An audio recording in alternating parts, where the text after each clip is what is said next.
வணக்கம் மாணவர்களே. இன்னைக்கு நம்ம day 14 spoken English video specially for government school ஸ்டூடெண்ட்ஸ்க்காக ப்ரிப்பேர் பண்ணி வழங்கிட்டு வரோம்.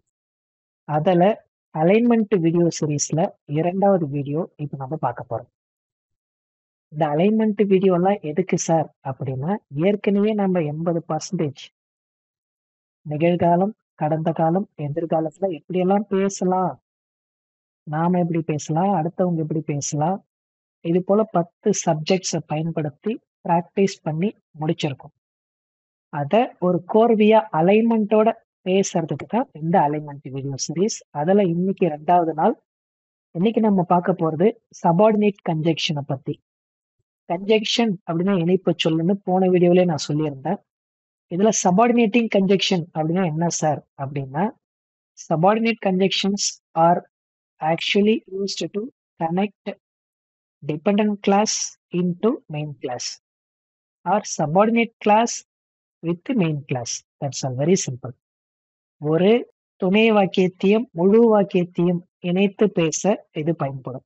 துணை வாக்கியம் முழு வாக்கியம் அப்படின்னா என்ன சார் அப்படின்னா, ஒரு வாக்கியம் அதற்கான முழு அர்த்தத்தையும் தனக்குள்ளே வச்சிருந்ததுன்னா அது முழு வாக்கியம், மெயின் கிளாஸ் அப்படின்னு சொல்லலாம். அது யாரோட உதவியும் துணையும் இல்லாமலேயே முழு அர்த்தத்தையும் தானே வச்சிருக்கும். அப்படி வச்சிருந்துச்சுன்னா அதை மெயின் கிளாஸ் அல்லது இண்டிபெண்டன்ட் கிளாஸ் அப்படின்னு சொல்லலாம்.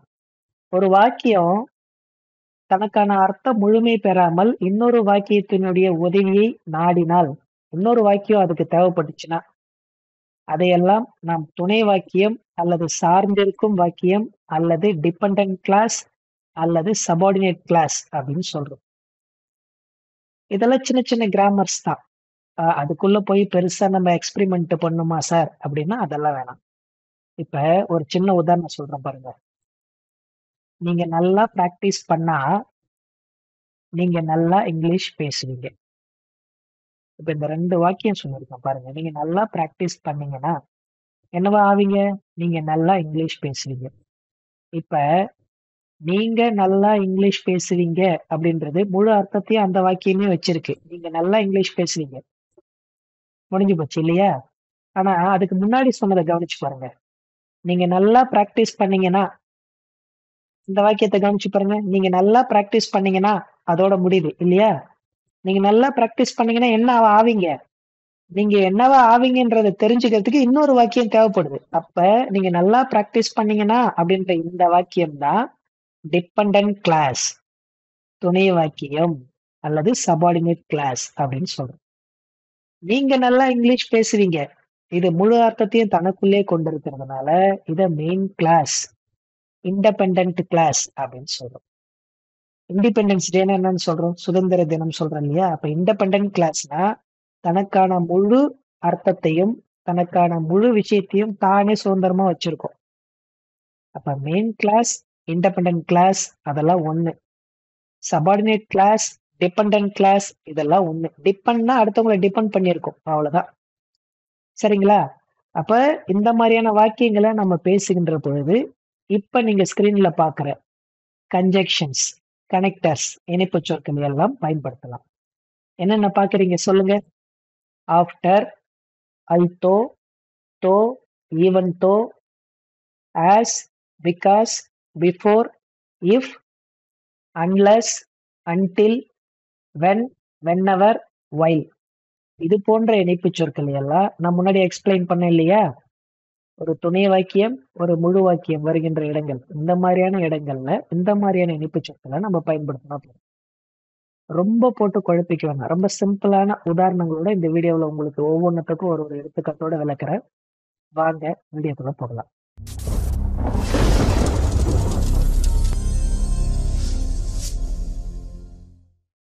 இப்ப இந்த கன்ஜெக்ஷன் பாருங்களேன். ஆஃப்டர், ஆஃப்டர்னா அடுத்து அல்லது அப்புறம் அப்படின்னு அர்த்தம். இது எங்க பயன்படுத்தலாம்? After the meeting ended I went for lunch. After the meeting ended I went for lunch. Meeting முடிஞ்சதுக்கு அப்புறம் அல்லது மீட்டிங் முடிஞ்ச அடுத்து நான் மதிய உணவுக்காக வெளியே போனேன். சரியா? இன்னொரு எடுத்துக்காட்டு பாருங்க.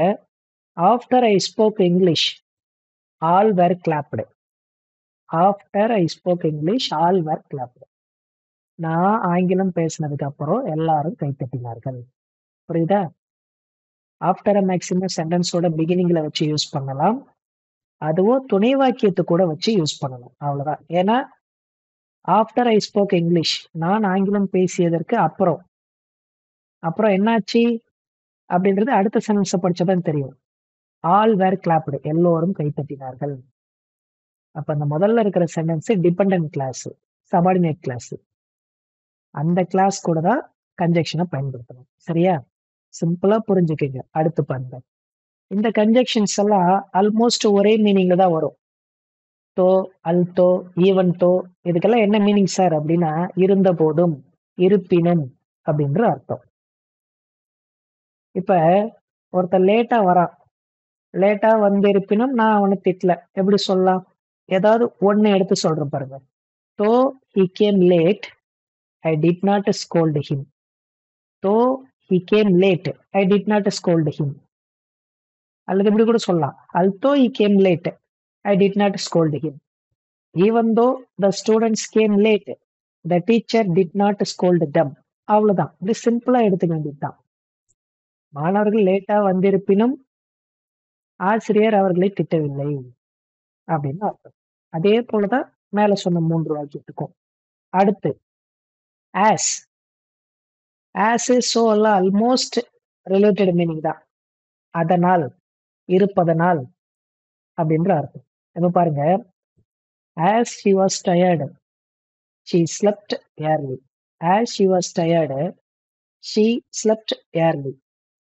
அவ ரொம்ப களைப்பா இருந்ததனால் அல்லது இருப்பதனால் சீக்கிரமா தூங்கிட்டா அப்படின்னு அர்த்தம். சரிங்களா? as முன்னாடி வச்சுக்கணும். அடுத்து பாருங்க. பிகாஸ். பிகாஸ்னா ஏனென்றால், ஏனெனில் அப்படின்னு அர்த்தம். இந்த பிகாஸ மேக்சிமம் 2 வாக்கியத்துக்கு இடையில பயன்படுத்துறது பொருத்தமா இருக்கும். இப்ப பாருங்க. Madhu was happy because she won the battle. Madhu was happy because she won the battle. Madhu மிகவும் சந்தோஷமாக இருக்கிறாள் ஏனெனில் அந்த போரில் அவள் வெற்றி பெற்றாள். புரியுதா? ஏனெனில் அப்படின்ற அர்த்தம். இன்னொரு எடுத்துக்காட்டு சொல்றேன் பாருங்க.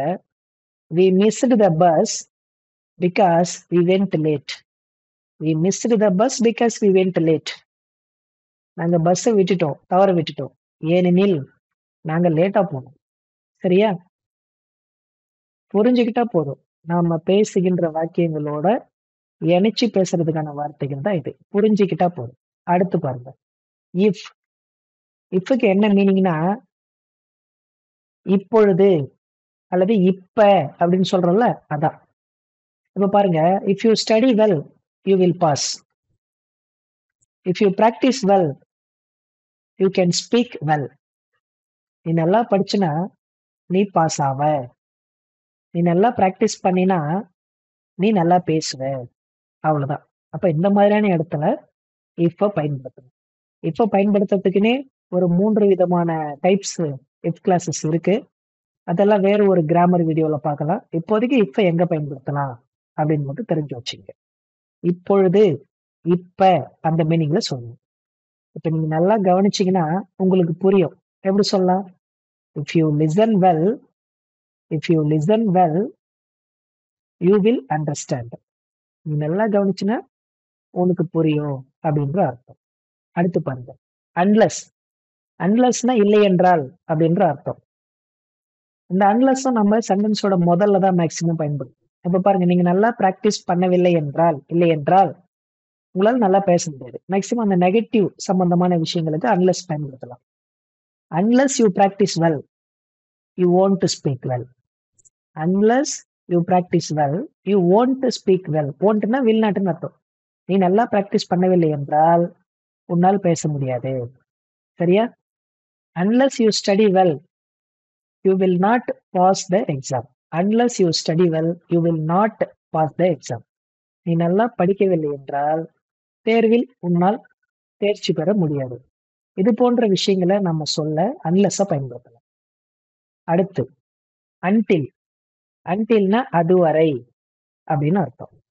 இப்ப நீ அங்கேயே வெயிட் பண்ணு நான் வரும் வரைக்கும் அப்படின்னு சொல்றேன்னு வச்சுக்கோ. எப்படி சொல்லலாம்? You wait there until I come.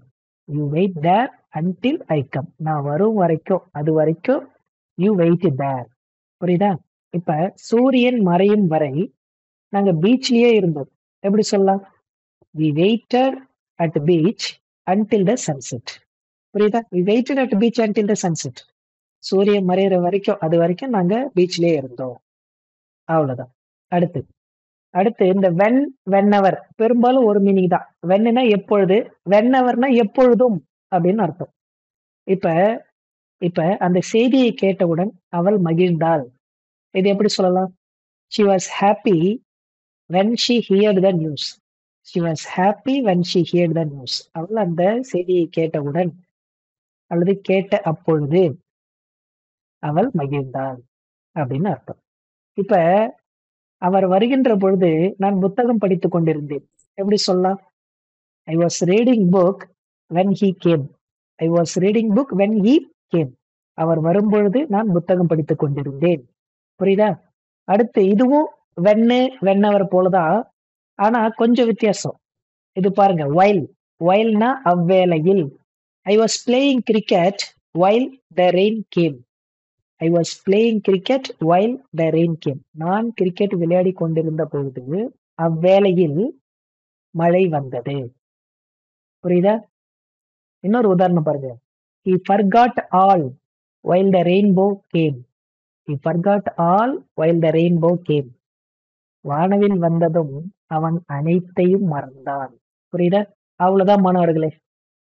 Almost subordinating கன்ஜங்ஷன்ஸ்ல இருக்கிற 99% ஆஃப் கனெக்டர்ஸ் இந்த வீடியோவில் உங்களுக்கு எக்ஸ்பிளைன் பண்ணியிருக்கேன்.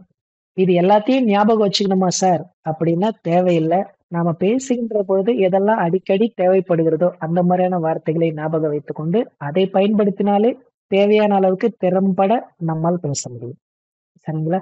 இப்ப இந்த சபார்டினேட்டிங் கன்ஜங்ஷன்ல இருந்து நான் ஒரு 5 கன்ஜங்ஷன் ஸ்கிரீன்ல கொடுக்குறேன். அதில் உங்களுக்கு பிடிச்ச ஒரு 2 கன்ஜங்ஷனுக்கு வாக்கியங்கள் அமைத்து அதை கமெண்ட்ல போடுங்க. இந்த வீடியோ உங்களுக்கு பயனுள்ள வகையில் இருந்திருக்கும் என்று நம்புகிறேன். மீண்டும் இது போல பயனுள்ள அடுத்த வீடியோவில் உங்கள் அனைவரையும் சந்திக்கிறேன். Until I'm Ramji, take care. Bye bye.